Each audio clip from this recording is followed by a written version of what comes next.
You're listening to Plants and Politics with Gina Bonanno-Lemos. If you're ready to hear the truth about both sides of the aisle, what's really going on in America, and how big money interests prevent change to keep you sick, broke, and desperate, then play on.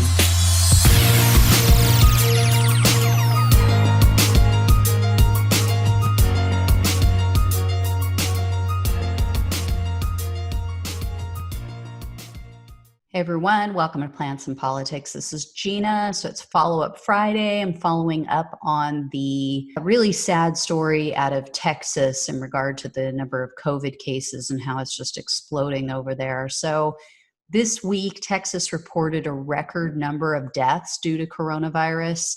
In fact, on Thursday, the state reported a record day of 322 new COVID deaths. So that brought the total number of fatalities to 6,274 since they began tracking the number in March. And NBC News just reported that, unfortunately, Latino residents have the highest COVID mortality rate, and that the Latino population has at times accounted for up to 65% of the total number of new coronavirus patients in the hospital. One woman they spoke with, named Valerie Martinez, said, quote, "Pretty much everyone who I know has had coronavirus or has a family member who's been sick or is in the hospital."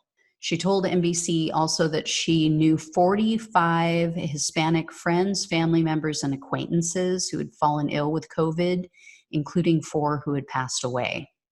And according to the article, approximately 40% of the population in Texas is Hispanic, but they account for 48% of the confirmed COVID deaths in Texas. So they attribute this disproportionate number of Latino deaths to a multitude of factors. So some of them are, of course, the fact that they're more likely to work service jobs, and so they're more exposed. Another reason is because they tend to live in multi-generational households. So oftentimes it's kids, parents, grandparents, maybe even another generation. So social distancing is very difficult. And they also tend to have less health insurance. They lack health insurance. This means that they're less likely to seek treatment because they can't afford it. So even if they start to feel symptoms, they don't go to the hospital, especially because here in the United States, sadly, it's ridiculous and insane, but we still don't offer health insurance to all of our citizens as they do in every other developed country on earth. It's pathetic. They're also more likely to have existing health conditions, so they're more vulnerable to catching COVID, and also to succumbing to the virus. They also are undocumented. Not all of them, but a good number of them are undocumented, so they're fearful of seeking out treatment. And then they talked also in the article about something that I mentioned in a previous podcast regarding the fact that Texas is one of the states that refused to expand Medicaid coverage under the ACA. So they currently have the highest uninsured rates in the entire country. And they said that almost 1/3 of the adults in Texas under the age of 65, so people who are not yet eligible for Medicare, 1/3 have no health insurance at all.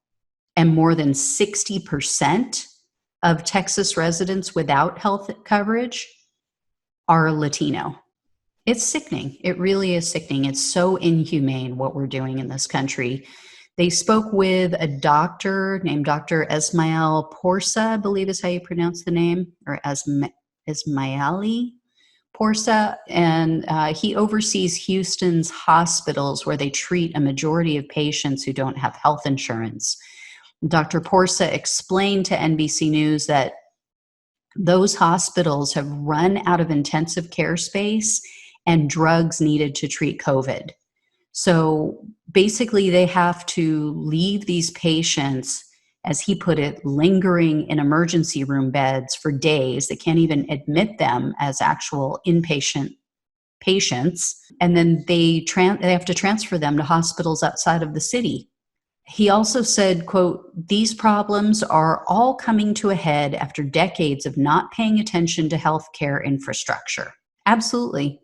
Absolutely. This pandemic, this horrific situation is just shining a spotlight on everything that progressives have been bitching and complaining and pulling out their hair about for so long.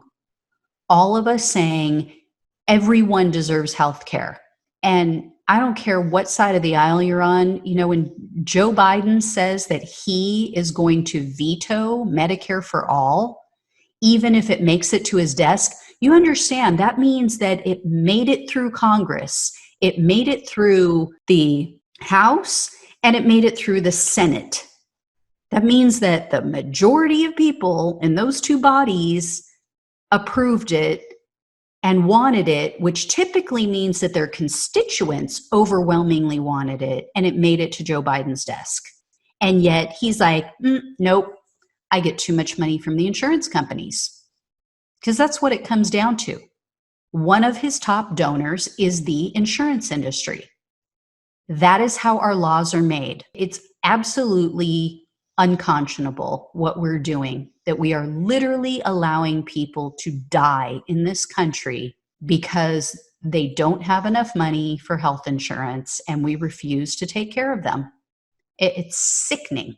So anyway, guys, I will continue to keep an eye on it. I'm really hoping that this thing gets pulled back from the cliff. Governor Greg Abbott, I know he did a couple of good things this past week. I know he extended the SNAP program, which is essentially food stamps. So that was good, but he opened the state too quickly.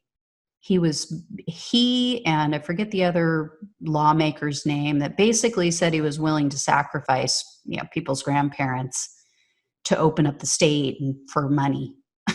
I mean, that's basically what it boiled down to. It's just horrific. So I'll let you know if I hear anything else. I'll keep an eye on it. Hopefully this gets better. And as always, like, share, subscribe, and I will talk to you guys soon. Take care. Thanks for listening to Plants and Politics. The only way we can take our country and power back is to spread the truth and build an army. So remember to like, follow, subscribe, and share on Facebook, YouTube, and wherever you listen to your podcasts. Thanks again.